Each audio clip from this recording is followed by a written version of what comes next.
নির্বাচন পরবর্তী সময় দেশের বিভিন্ন স্থানে ক্ষমতার অপব্যবহার, দখলদারিত্ব, ভিন্ন মতের মানুষের উপরে জুলুম ও সহিংসতার অভিযোগ সামনে আসছে। এমন পরিস্থিতিতে দায়িত্বশীল রাজনৈতিক দল ও রাষ্ট্রের ভূমিকা কেমন হওয়া উচিত, এ বিষয়ে আপনার মন্তব্য জানতে চাই। প্রথম কথা হলো, নির্বাচন পরবর্তী সহিংসতা এবং ক্ষমতার অপব্যবহার, দখলদারিত্ব এগুলো বাংলাদেশে দীর্ঘদিন থেকে চলে আসছে। মানুষ এগুলো থেকে মুক্তি চায়। আমাদের রাজনৈতিক দলগুলো যদি এই বাস্তবতাগুলো উপলব্ধি করতে পারেন, তাহলে তারা নিজেরাও এদেশে দীর্ঘদিন পর্যন্ত তাদের কার্যক্রম পরিচালনা করতে পারবেন, মানুষকে সেবা করার সুযোগ পাবেন, আর মানুষও আসলে আল্লাহর কাছে তাদের জন্য দোয়া করবে।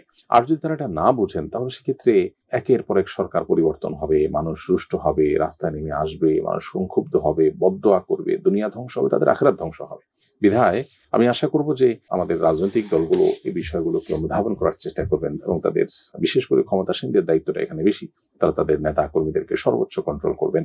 বাংলাদেশের মানুষ আসলে একটি সুন্দর পরিবেশ চায়। দীর্ঘদিন পর্যন্ত অপশাসন, জুলুম, স্বেচ্ছাচারী মনোভাব এবং যা খুশি তা করা, সাধারণ মানুষকে গোলামের মতো আচরণ করা, আর ক্ষমতাসীনরা নিজেদেরকে মালিকের মতো ট্রিট করা, এই আচরণটা দেখতে দেখতে মানুষ অতিষ্ঠ আসলে, এবং মানুষ এগুলো থেকে মুক্তি চায়। অতএব মানুষের চাওয়ার বিপরীতে গিয়ে খুব বেশি দিন আসলে টেকা যায় না। অতএব আমি আশা করব যে আমাদের দায়িত্বশীলরা তারা এই বিষয়গুলোকে বিবেচনা করবেন এবং জনগণের পালস বোঝার চেষ্টা করবেন। 2026-এর পৃথিবীর মানুষ এখন অনেক সচেতন, এখন কোনো কিছু আর লোকছাপা দেওয়া সম্ভব নয়। আল্লাহ তাআলা তাদেরকে হেদায়েত দান করুন, আমরা মনে প্রাণে দোয়া করি। এবং যারা জুলুম করবেন, মনে রাখবেন এই জুলুমের বিচার শুধু আখিরাতে হবে না, দুনিয়াতেই আপনি এটার জন্য সাফারার হবেন এবং আপনাকে এর মূল্য দিতে হবে টুডে অর টুমরো। যারা ইতিপূর্বে জুলুম করেছে কেউ রক্ষা পায়নি, প্রত্যেকটা মানুষকে তার প্রাপ্য আল্লাহ তাআলা বুঝিয়ে দিয়েছেন। এজন্য আল্লাহর ওয়াস্তে জুলুম করবেন না। তাছাড়া আখিরাতে জুলুম কিন্তু বহুমুখী অন্ধকার হয়ে আসবে, নবী সাল্লাল্লাহু আলাইহি ওয়াসাল্লাম জানিয়েছেন। ও জাতীয় ত্রয়োদশ সংসদ নির্বাচনের মধ্য দিয়ে একদল নতুন জনপ্রতিনিধির উপর দেশ পরিচালনার গুরু দায়িত্ব অর্পিত হলো। জনপ্রতিনিধির উদ্দেশ্যে আপনার বিশেষ বার্তা কি হবে? প্রথমে আমরা অভিনন্দন জানাই যারা নতুন সংসদ সদস্য হিসেবে নির্বাচিত হয়েছেন। সেই সাথে আমি তাদেরকে বলবো, নির্বাচনী এই ক্রিয়াকর্ম পরিচালনা করতে গিয়ে তারা কারো হক নষ্ট করেছেন কিনা, আল্লাহর কোনো বিধান লঙ্ঘন করেছেন কিনা, কোনো গুনাহে লিপ্ত হয়েছেন কিনা, সেই বিষয়গুলোকে স্মরণ করে তওবা করা এবং ইস্তেগফার করা। আল্লাহ রাব্বুল আলামিন সূরা নাসরের মধ্যে শুরুতে আমাদেরকে যে কোনো বিজয়ের পর তওবা ইস্তেগফারের যে নির্দেশনা দিয়েছেন, আল্লাহ তাসবিহ এবং পবিত্রতা জ্ঞাপনের পাশাপাশি তওবা ইস্তেগফারের যে নির্দেশনা দিয়েছেন, সেটি আসলে যে কোনো ক্ষেত্রেই আমরা আমাদের জন্য প্রয়োগ করতে পারি। অর্থাৎ যে কোনো অর্জনের পরই, যে অর্জনটার পেছনে আমার কোনো অন্যায় বা কোনো ভায়োলেশন, কোনো আল্লাহর হুকুম লঙ্ঘন হলো কিনা, বিশেষ করে নির্বাচনী এই প্রক্রিয়া যেটা গণতান্ত্রিক এই ত্রুটিপূর্ণ বিধি ব্যবস্থার মধ্য দিয়ে যেটি অনুষ্ঠিত হয়ে থাকে, তার ভেতরে বহু ত্রুটি থাকে। রাস্তা বন্ধ করে মানুষের হক নষ্ট করা, মানুষের দেয়াল লিখন, নির্বাচন চলাকালীন সময় অবৈধ টাকা পয়সার লেনদেন, আরো যতভাবে অন্যায় বা গুনাহ হতে পারে, আল্লাহর নাফরমানি কাজ হতে পারে, সেগুলোর জন্য তাদেরকে আমরা বলবো আল্লাহর কাছে ইস্তেগফার করার জন্য, এবং যে সুযোগ তারা পেয়েছেন এই সুযোগের সর্বোচ্চ সদ্ব্যবহার যেন তারা করেন। বিশেষ করে বিদেশিদের সন্দৃষ্টি আছে, এই দেশটাকে কোনোভাবে মেরুদণ্ড সোজা করে দাঁড়াতে না দিয়ে তাদের বিভিন্ন এজেন্টদেরকে দিয়ে আমাদেরকে দুর্বল করে রাখার যে প্রচেষ্টা আছে, সেই প্রচেষ্টা যেন তারা ঠেকিয়ে দেওয়ার জন্য দীপ্ত কণ্ঠে শপথ করেন এবং সেটার জন্য তারা সর্বোচ্চ চেষ্টা করেন। এটি থাকবে আমার তাদের প্রতি উদাত্ত আহ্বান। বাংলাদেশের মতো এরকম একটি দেশ, অর্থনৈতিকভাবে নানা দিক থেকে আমরা পিছিয়ে আছি। আমরা যদি ভিনদেশীদের আরোপিত এবং চাপিয়ে দেওয়া বিভিন্ন কালচার, তাদের বিভিন্ন এজেন্ডা, এগুলোকে আমরা যদি উপেক্ষা করে আমরা যদি নিজের পায়ে নিজে দাঁড়াতে পারি, আমাদের সর্বোচ্চ শক্তি ব্যবহার করতে পারি, অপশাসন দূর করতে পারি, দুর্নীতি দূর করতে পারি, আইনের শাসন প্রতিষ্ঠা করতে পারি, এবং এদেশের সংখ্যাগরিষ্ঠ মানুষের চিন্তা, আদর্শন, বিশ্বাসের প্রতি আমরা শ্রদ্ধাশীল থাকতে পারি, তাহলে এই দেশটি খুব অল্প সময়ের মধ্যে পৃথিবীর অনেক দেশকে ছাড়িয়ে যাওয়া সম্ভব।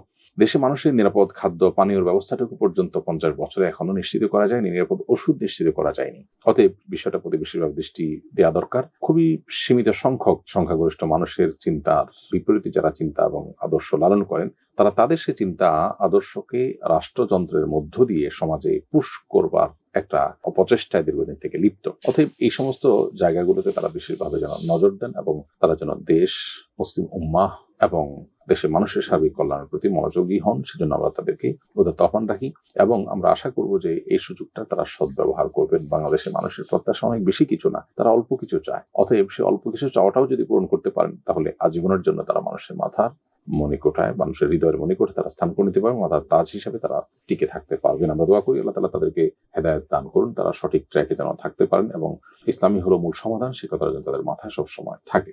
নির্বাচিত প্রধানমন্ত্রী ও এমপিরা নিয়ম অনুযায়ী শপথ গ্রহণ করেছেন।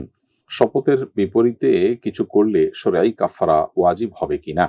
উত্তর হলো যে এরূপ শপথ ও রক্ষা করা আবশ্যক। অতএব এই শপথ যদি ভঙ্গ করেন তাহলে সেক্ষেত্রে অবশ্যই তার উপরে কাফারা বর্তাবে।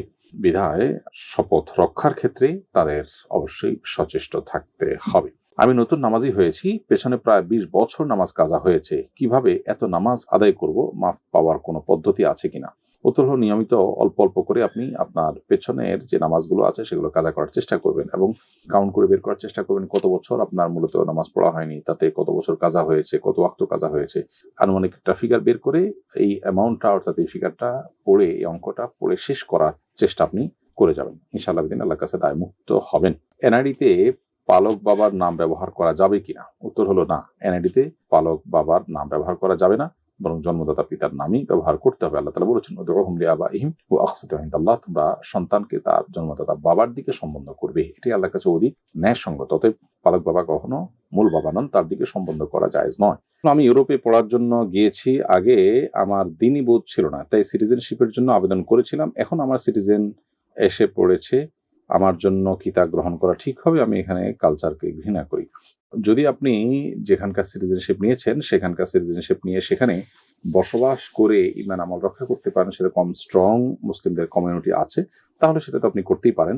বরং দাওয়াতি কাজের উদ্দেশ্য বিশেষ করে যদি থাকেন এবং দাওয়াতি কাজে ইনভলভ হন, ইনশাআল্লাহ সেটা আপনি করতে পারেন। তবে পরবর্তী প্রজন্মের ইমান আমল রক্ষা করা বিশেষ করে খুবই ডিফিকাল্ট হয়, সে বিষয়টি আপনাকে মাথায় রেখে সিদ্ধান্ত গ্রহণ করতে হবে। আর সিটিজেনশিপ নেওয়ার পর আপনি সেখানে থাকলেন না, অন্য কোনো ইমানের জন্য অনুকূল দেশে গেলেন, কিন্তু এই সিটিজেনশিপের কারণে আপনি বিভিন্ন বেনিফিট পেলেন, সেটা আপনি করতে পারেন, সেটা সবচেয়ে ভালো হয় আপনার জন্য। ইমান আমলও সেফ থাকলো, আবার এদিকে আপনি সুবিধাটা গ্রহণ করলে সেটি আপনার ইমানের জন্য কোনো ক্ষতিকর হলো না। আমি সরকারি চাকরিজীবী, আমার বিভিন্ন কারণে ছুটি নেওয়ার সুযোগ থাকলেও দায়িত্বশীল অফিসাররা আমাদেরকে ছুটি দেয় না ঘুষ ছাড়া। এক্ষেত্রে তাকে ঘুষ দিয়ে ছুটি নিলে গুনাহ হবে কিনা? যদি আপনার ন্যায্য অধিকার আদায় করার জন্য ঘুষ ছাড়া কোনো উপায় খোলা না থাকে, তাহলে সেক্ষেত্রে এটি আপনার জন্য জায়েজ হতে পারে, কিন্তু যিনি গ্রহণ করছেন তিনি অবশ্যই গুনাহগার হচ্ছেন। একজন প্রতারণা আমাকে জাল নোট দিয়েছে, আমি কি না জানিয়ে তা দিয়ে কারোর সাথে লেনদেন করতে পারবো? কেউ যদি আপনাকে জাল নোট দিয়ে থাকে তাহলে তিনি অন্যায় করেছেন, গুনাহ করেছেন। এখন আপনি এটা আবার আরেকজনকে দিতে পারেন না, কারণ আপনি যাকে দিয়েছেন তিনি তো কোনো অন্যায় করেননি।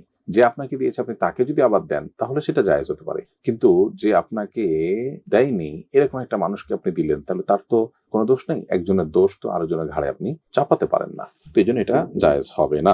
একজন ইমানদার কখনো কাউকে প্রতারিত করেন না। এখন প্রশ্ন হলো যে আমি তো ক্ষতিগ্রস্ত হয়েছি, তাহলে আমি আরেকজনকে না দিলে আমার কি হবে? উত্তর হলো যে সব ক্ষতি পুষিয়ে নেওয়ার জায়গা দুনিয়া না। ইমানদার হিসেবে আমাদের আখিরাত অনন্ত অসীমকালের আসল জীবন আসছে। সো এখানকার যে ক্ষতিটা পোষাতে গিয়ে আল্লাহর নাফরমানি হবে, সেটা যদি আমি অ্যাভয়েড করি, আল্লাহ তাআলা এই ক্ষতি আমাকে বহুভাবে পুষিয়ে দিবেন আখিরাতে ইনশাআল্লাহ। অতএব ইমানদারের কোনো হারাবার কিছু নেই। আমি যখন গুনাহ থেকে বাঁচবো আল্লাহ তাআলার ভয়ে, এটার মূল্য আমি আল্লাহর কাছে পাবো ইনশাআল্লাহ। আস-সুন্নাহ ফাউন্ডেশন, উম্মার স্বার্থে সুন্নাহর সাথে।